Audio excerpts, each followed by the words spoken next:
أعوذ بالله من الشيطان الرجيم. بسم الله الرحمن الرحيم. وإن إلياس لمن المرسلين إذ قال لقومه ألا تتقون أتدعون بعلا وتذرون أحسن الخالقين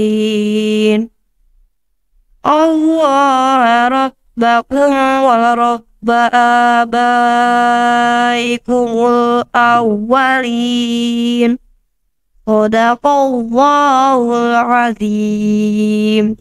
Bismillahirrahmanirrahim. Assalamualaikum warahmatullahi wabarakatuh.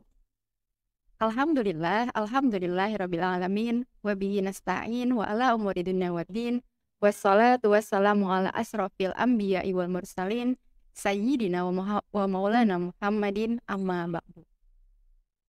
Alhamdulillah teman-teman, bagaimana kabarnya sore hari ini? Semoga teman-teman dalam keadaan sehat dan semangat dalam menunaikan ibadah puasa hari ini ya. Kali ini Bu Yuniar akan berkisah tentang kisah seorang nabi, yaitu Nabi Ilyas alaihi salam. Tahukah teman-teman bahwa Nabi Ilyas alaihi salam adalah nabi atau keturunan keempat dari Nabi Harun alaihi salam? Nabi Ilyas alaihi salam diutus oleh Allah Subhanahu wa taala untuk mengingatkan kaum Bani Israel yang membangkang karena menyembah berhala dan tidak mau menyembah Allah Subhanahu wa taala. Nabi Ilyas berdakwah agar umatnya meninggalkan kebiasaan buruk tersebut. Namun kaumnya tidak pernah menghiraukan ajakan Nabi Ilyas alaihissalam. Padahal beliau sudah berulang kali mengingatkan kaum Bani Israel. Mereka tetap hidup berfoya-foya, bermewah-mewahan, menghambur-hamburkan harta, bahkan terang-terangan menciptakan Tuhan mereka sendiri. Mereka menyembah berhala yang terbuat dari emas dan mereka beri nama Baal. Mereka menganggap Baal sebagai tempat perlindungan, tempat meminta, serta tempat memohon pertolongan. Bahkan kaum Bani Israel ini rela untuk mendaki gunung demi memohon kepada Baal, karena mereka menempatkan Baal di atas sebuah gunung yang disebut Gunung Karmel. Seperti yang dikisahkan dalam Al-Quran surat Asy-Syafa'at ayat 123-126 yang berbunyi, sesungguhnya Ilyas adalah salah seorang dari Rasul-Rasul. Ingatlah, ketika dia berkata kepada kaumnya, mengapa kamu tidak bertakwa? Patutkah kamu menyembah Baal atau berhala, dan kamu tinggalkan sebaik-baik pencipta yaitu Allah Subhanahu wa Ta'ala, Tuhanmu dan Tuhan bapak-bapakmu terdahulu. Namun, kaum Bani Israel tidak mau mengikuti ajaran yang disampaikan oleh Nabi Ilyas alaihissalam. Nabi Ilyas khawatir kejadian dari kaum Bani Israel ini membuat Allah murka. Nabi Ilyas selalu mengingatkan agar umatnya terhindar dari kemusyrikan. Nabi Ilyas berkali-kali mendatangi kaum Bani Israel, tapi beliau justru mendapatkan cacian, makian, bahkan sampai rencana pembunuhan. Akhirnya hukum Allah mulai turun. Sudah 3 tahun tidak turun hujan di lingkungan Bani Israel. Lingkungan Bani Israel dilanda kekeringan yang sangat panjang.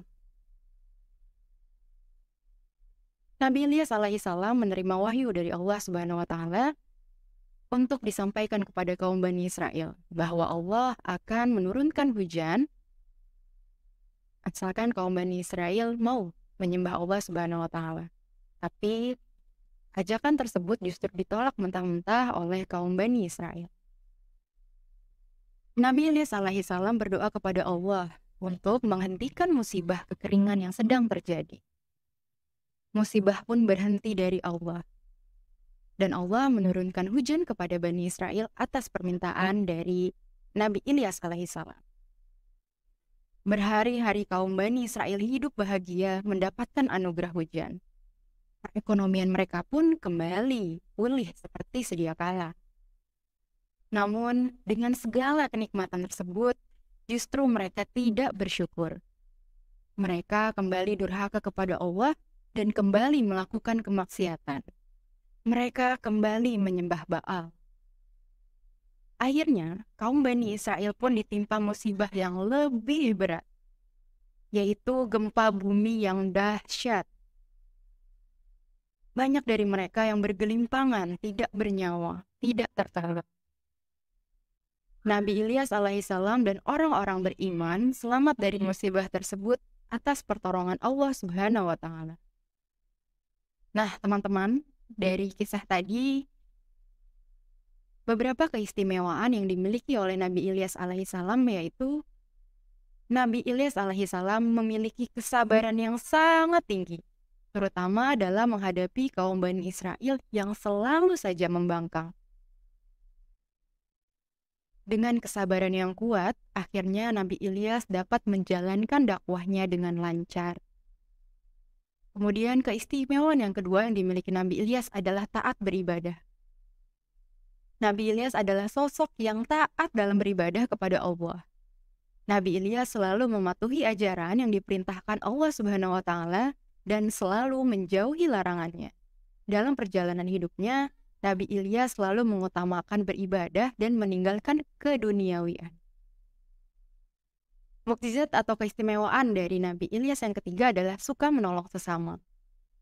Beliau dengan lapang hati dan lapang dada suka menolong sesamanya, bahkan menolong orang-orang yang telah menyakiti dan mencoba membunuhnya. Tapi ia tetap menolong dengan penuh keikhlasan. Itulah teman-teman kisah dari Nabi Ilyas alaihissalam dengan segala keistimewaan yang dimiliki olehnya.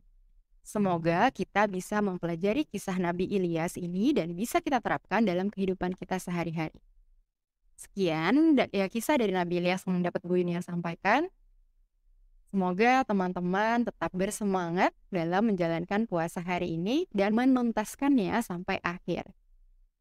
Sekian dari Bu Yuniar teman-teman, kurang lebihnya mohon maaf. Wabillahi taufiq wal hidayah. Wassalamualaikum warahmatullahi wabarakatuh.